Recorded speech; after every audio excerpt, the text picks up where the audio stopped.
Sacramento's 20th in pace as far as the stats, but it certainly looks like they've been really pushing it in Orlando, especially with De'Aaron Fox healthy. How big is transition defense going to be for you guys?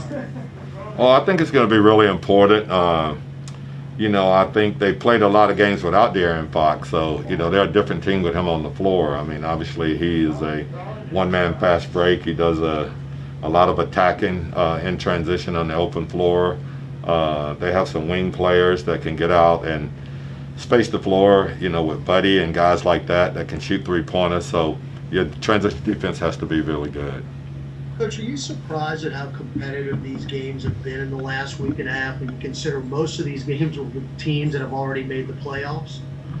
Not really, because I think that everyone down here is trying to get a rhythm established, and I think they're playing, extremely hard. I think everybody's competing at a real high level.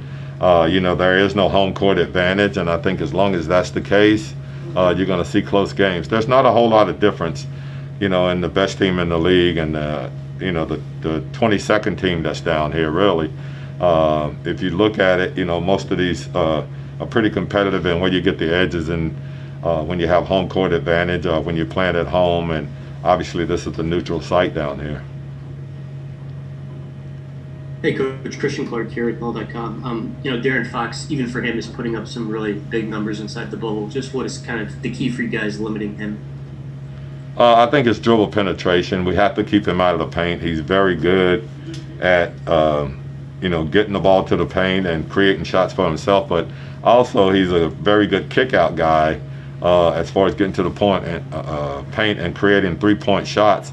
For Belicia, for Buddy Hill, for they just got a bunch of guys that can line up and make three-point shots. So we have to be careful about over-helping, but we have to do a good job as far as keeping him out of the paint.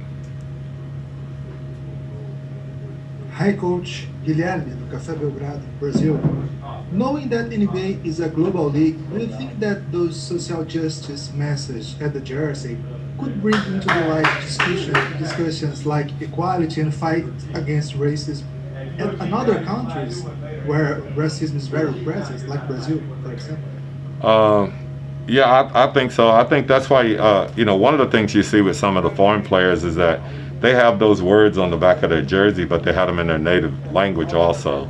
I just think it's really important that it's not just a problem in our country, it's a problem worldwide. And I think, that's what we want to make sure that, that we're put into light, that it's just, this is a universal problem.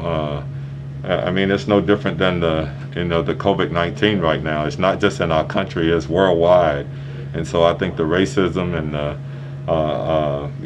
injustice is prevalent in a lot of the countries, almost all countries. And so it's a universal thing. It's not just something that's in our country. Hey, Coach, it's Andrew from ESPN. Two questions. One, with the early tip, how does that does that throw off the guy's routine or anything going into it? And two, for Zion, do we have any burst restrictions today, or is he free to go? First off, is that no, we play games, at this time, and especially sometime when you're on the West Coast and you're playing an earlier game. Our guys are, I think everybody's used to this, and it's not like we're playing at 9 o'clock in the morning. This is a 1:30 game or a 1 o'clock game, whatever, but everybody is fine with that. And as far as Zion, we'll handle it like we've been handling it the whole time, and that's communicate with each other. And, when he's out there, we will talk to the medical guys, they'll talk to us, and we'll handle it the way we always have handled it. Malika, go ahead. With it being a back-to-back minutes-wise for all of your guys, do you think about that now, or is it more about the recovery in between so that you can play 2 complete full games today and tomorrow versus save yourself for today? Does that make sense? Yeah, no, I know what you're saying, and the only thing that we have going for us is that this game is at 1:30. We don't play again tomorrow, I think, until 8 o'clock, if I'm not mistaken.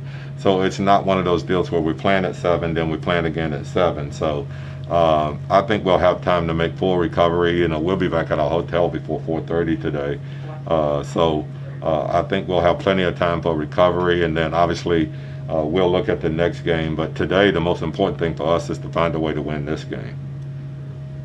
Anything else for Coach?